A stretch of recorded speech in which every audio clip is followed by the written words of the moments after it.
A few weeks ago, I painted one of these guys in 45 minutes. So if I spend twice as long, does that mean it'll be twice as good? No. But there are a few more tricks you can do.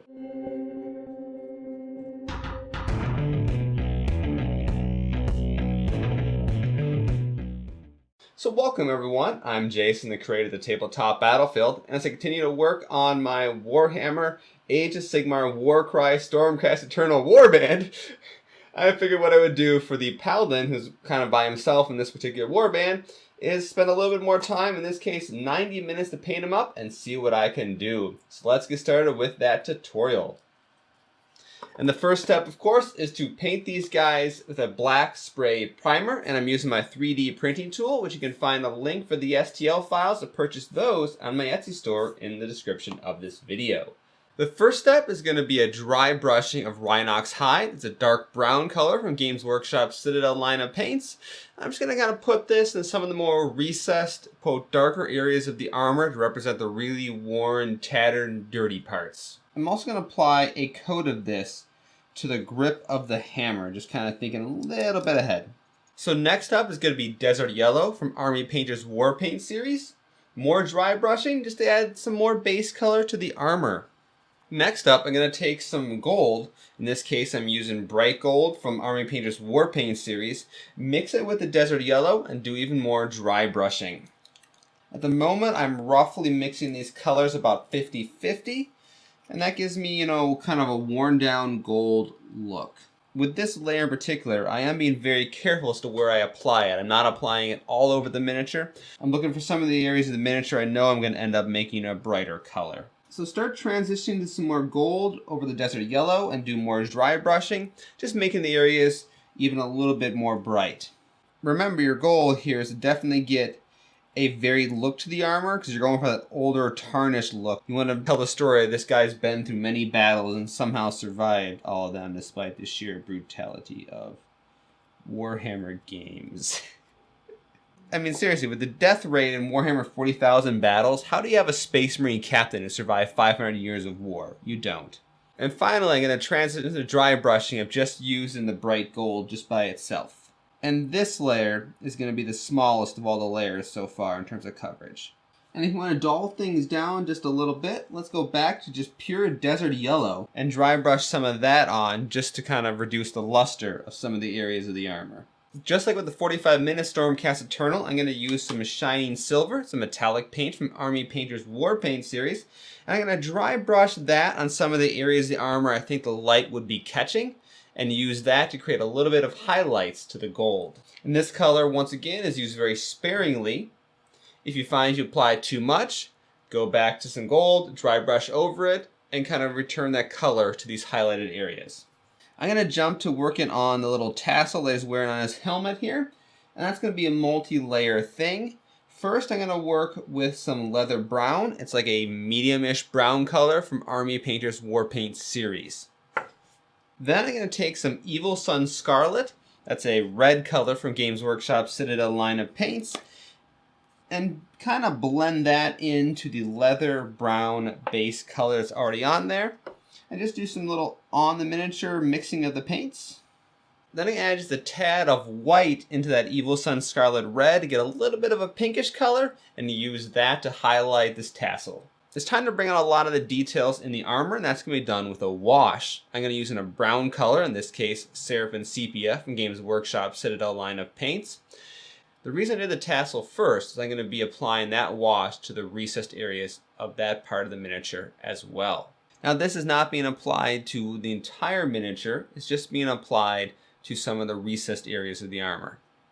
When I say Seraphim Sepia from Games Workshop Citadel line of paints, in one of those 17 takes, I probably did. It's going to take a little while for that to dry. Let's do some cleanup activity. For that, I'm going to take some black and just go over the areas in between the armor that I probably got gold paint on that I shouldn't have got it there. Since the miniature has two of these parchments, so let's work on that a bit now. What I'm going to try to do is make the letters glow, so I'm going to first coat them in some Evil Sun Scarlet. The main focus here is to get the red paint inside the letters. So the transformation into the parchment is going to be done in several layers. First up is a dry brush of a gray color. I'm using Dawnstone Gray from Games Workshop Citadel line of paints. And do this very, very lightly. You don't want to cover up that red lettering that you just applied. Well, try not to anyway. I'm sure it'll probably happen a little bit. With a layer of gray down, we're going to move on to dry brushing some white. As usual, I'm using Linen White from Reaper's Master series. This is just a slightly off-white color. And I like that a little bit better for using white instead of pure white. I just think it looks a little bit more natural. And there you go. You got your little parchment done.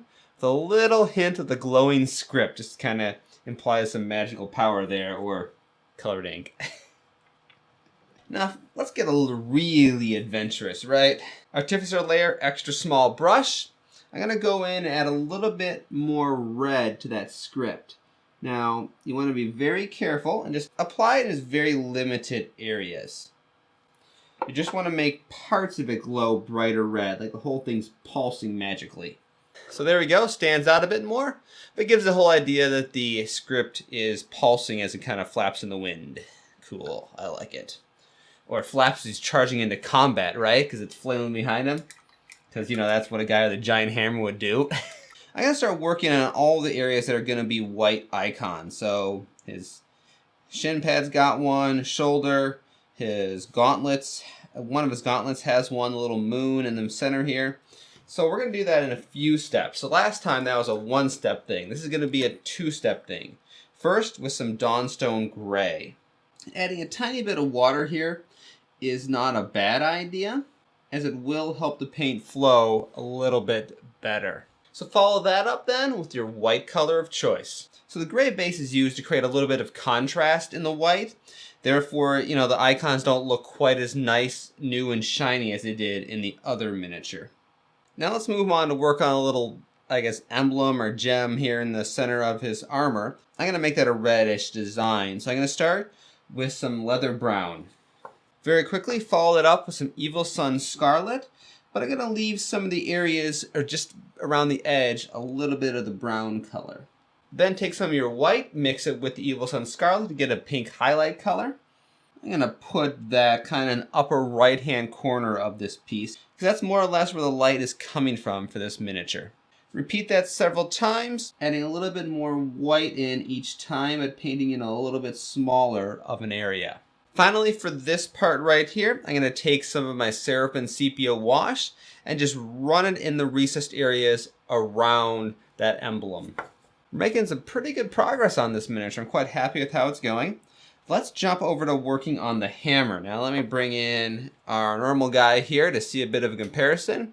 There's going to be some similarities. So let's go back. I know I put some Rhinox hide on the shaft itself, or the grip area. Let's put a little bit more on there to kind of restore its dark brown base. Well, that's drying. Let's start on the base color of the hammer itself. That's going to be some Dawnstone Gray initially. So I'll put a few layers of that on there. For the two end caps, I'm going to start off with some leather brown, and then we'll continue with the leather brown, adding a little bit more color to the shaft of the hammer.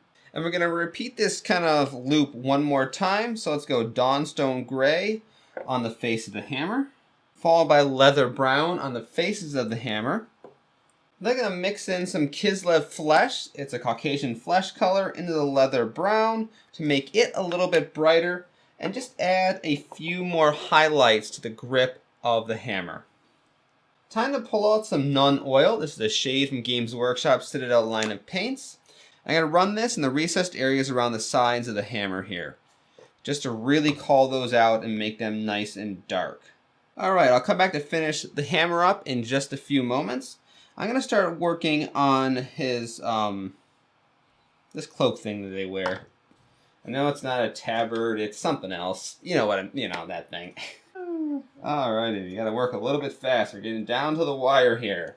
So leather brown first.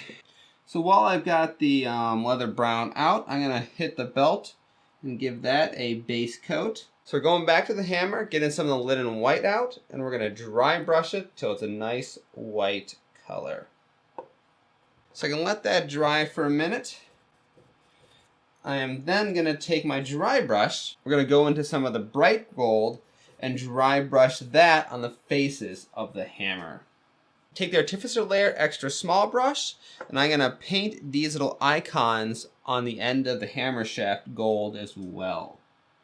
Take a little bit more of the gold, and we're going to paint the pommel of the hammer. So I've been yakking too much here explaining what's going on. Let's get down to the final details. Taking some Evil Sun Scarlet, and I'm going to kind of highlight this little triangular pattern that he's got going on down here on the cloth. And the last few things I feel like I have to paint are to take some of the linen white, and I'm going to paint the border around the cloth he's got on. So it's going to have a nice sharp white border to it. I'm going to go back to the hammer and kind of clean that up and make it a little bit brighter. And then back to the emblem. I just want to make that gold look a little bit nicer on the hammer here. And one final thing that I feel I really have to paint, give it some color to stand out, is going to be the little wrap that he's got around the hammer. I'm going to paint that red. That ain't too bad. I'm kind of liking the guy. How much time do I have left here? Yeah, I've got just under 5 minutes left at the time right now. Now, I have been doing some yakking because I had to, record all the different lines of stuff I'm going to say. I had to re-record some of them. I said some dumb stuff that I'm probably going to cut out. So I'm going to give myself just an extra few minutes here. And let's do that kind of crazy big tree moment that Bob Ross would really want us to do. Taking some Dawnstone Gray. I'm going to go up to his helmet. And it looks like he's got this whole lightning bolt decoration on the top half of the helmet. I'm going to paint that first Dawnstone Gray. If you've been following along, you know where this is going to go. But I think this will look awesome. Then we're going to paint in white. And now I didn't get to basing the miniature in 90 minutes, but I had a heck of a fun time painting him in 90 minutes. It is, oh, I shouldn't have done that. That was a fail. I got a little bit of white paint left on my brush. Let's use it to fix the hammer. Oh crap, there's some red mixed in there.